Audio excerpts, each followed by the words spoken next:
په تیرو شپږو ورځو کې د پاکستان د اته ګلخانانو غیر اخلاقي او بربنډې ویډیوګانې په سوشل میډیا لکه وایرل شوي دي. خو دا چې د چا ویډیوګانې وایرل شوي دي ویډیو تر پایه وګورئ، زموږ چینل هم سبسکرایب کړئ او د زنګولې نښان ووهئ، حال انتخاب کړئ ترڅو زموږ هره نوې ویډیو تر نورو وړاندې تاسې ته ترشي. پاکستان چې تش په نوم یو اسلامي هیواد دی او خلک همیشه افغانانو ته پیغورونه ورکوي، په دې وروستیو کې د غیر اخلاقي او بربنډو کړنو په لیست کې لومړی مقام نیولی دی.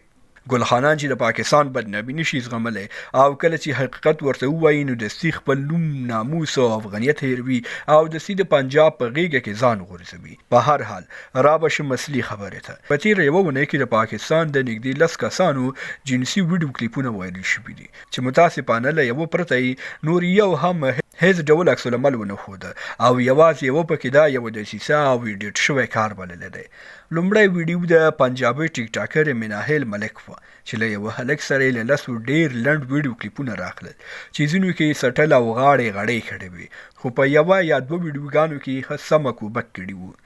مناهل ملک څو ساعتونو وروسته په ټیک ټاک لایف راغله او ویې ویل چې دا ما سره دوکه شوې ده او بخښنه یې وغوښته، خو اصل کې د هغه په خوښه دا کار شوی ځکه څو ځله کیمرې ته هم راګوري او مناهل ملک دا د فالوورز او پیسو لپاره کړي وو. ورپسې کوم یو بې غیرته پښتون د بیچاره او بېوسه نرخیزي عیان ویډیو وایرل کړه چې د ټوپک په زور یې بربنډ کړی و او دا یې ډېر کچا او له انسانیته وتلی کار کړی و، خو دا کار هم یو ګلهان کړی و ځکه اصلي پښتون هېڅکله داسې کارونه نه کوي. له دې وروسته یوې بلې ټیک ټاکر امشا رحمان 2 غبرګې ویډیوګانې وایرل کړې چې په یوه کې اسکریم خوله کې نیولی و او بل کې سمه کوبک کول او ښه په نره یې دا کار وکړ. مقصد هېڅ سپیناوی یې ورنه کړ چې دې کار یې ډېر مینوال او خاص کر د افغان مجردانو زړونه له لاسه ورکړل. مسکان چاندي او یوه بله ټیک ټاکره چې بیخي نوم د انسانانو نه دی د دوی ویډیوګانې هم وایرل شوې او ښه درز غوبل یې کړی و.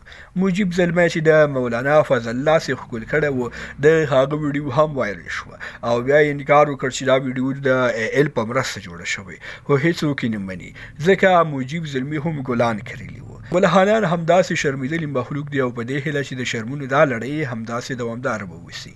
ویډیو له خپلو نورو ملګرو سره هم شیر کړئ، چینل هم سبسکرایب کړئ. تر بیا ښې چارې.